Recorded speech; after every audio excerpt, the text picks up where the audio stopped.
So ito guys, pagitan ng Sitoda at Inoshima. So yan na yung tulay, pangalawang tulay na babaybayin natin. Bababa tayo, punta tayo dun sa store. So last destination natin yan guys. And then last na rin na battery ng aking gamit na gadget. So pabalik, wala na tayong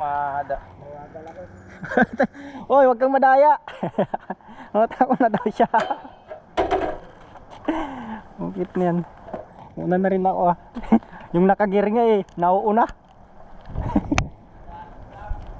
Nauna yung nakagir, ako pang walang gear. Sabay na ako. Ay, madaya tong isa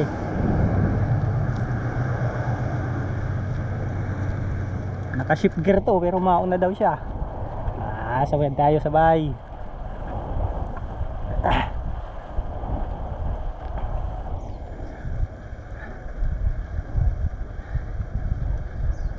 So last destination guys, last na tulay.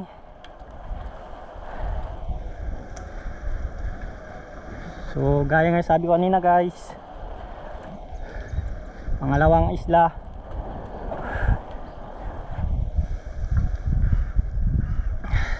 Ilang kilometer pupunta dito guys, Glenn? Hindi ko alam, doon kayo direct na na yung ano niya? GPS. Tingnan ko mamaya doon kung ilang kilometer para mag-viral naman tayo.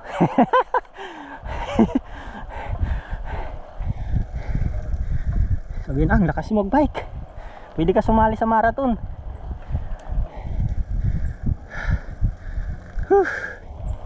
Kurbada na naman to guys.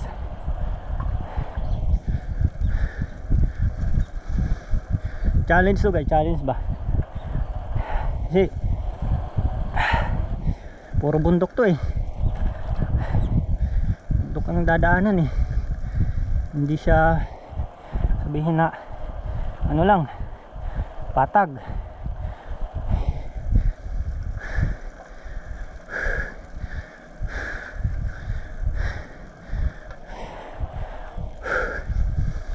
Mataas nga to guys, matarik.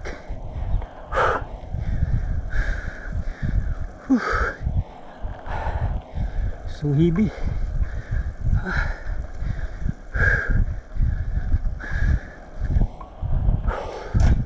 Yun, nag-shifting na yung isa. Saan? Wala akong may shift. Tala ko dyan, vertical ako. Tala ko hindi ko kaya mag-antay.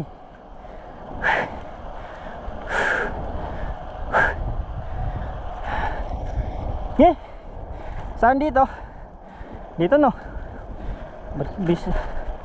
Bicycle lane.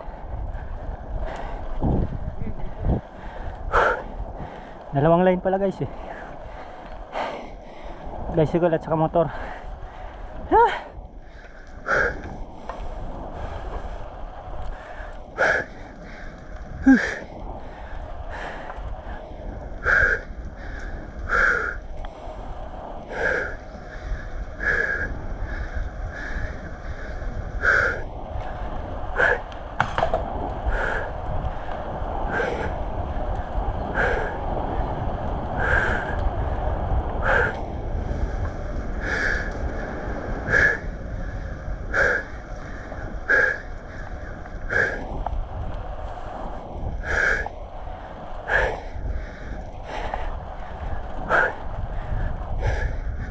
Yan.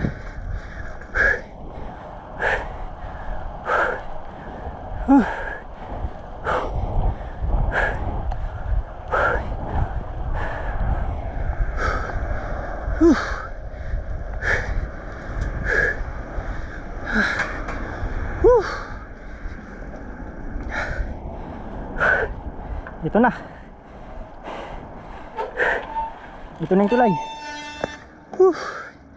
Sindo.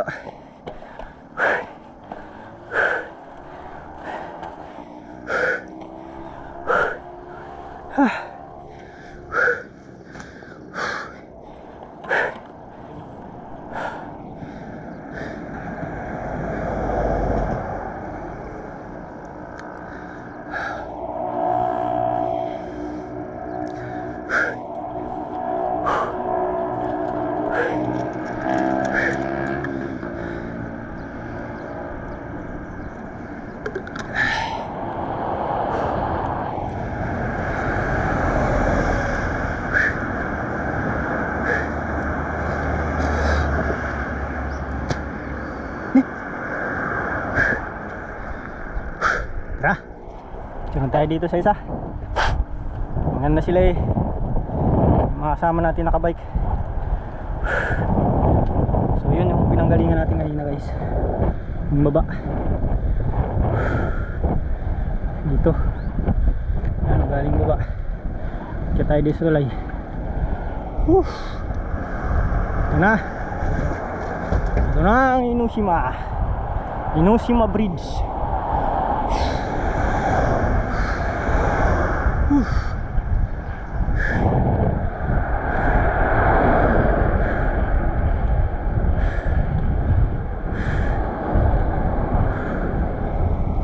Siya.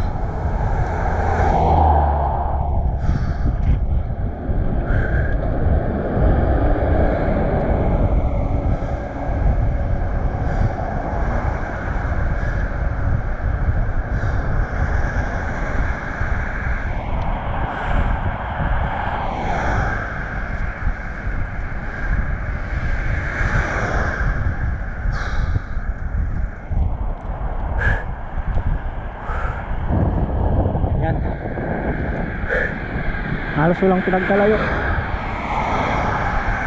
Halos pare-parehas lang yung ano, yung makikita nyo guys talaga. Bundok, dagat, tulay.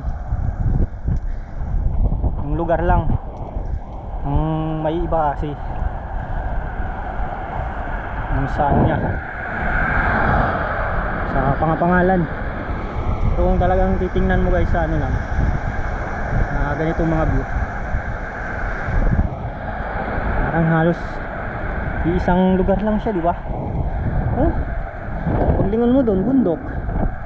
So yung pala guys, yung tulay na dinaanan ng kanina isa. Ayun, nakita nyo yung doon. Yun yung tulay.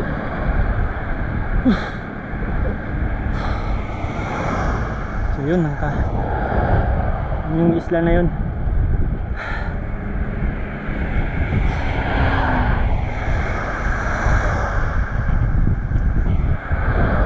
Ang layo. Ay.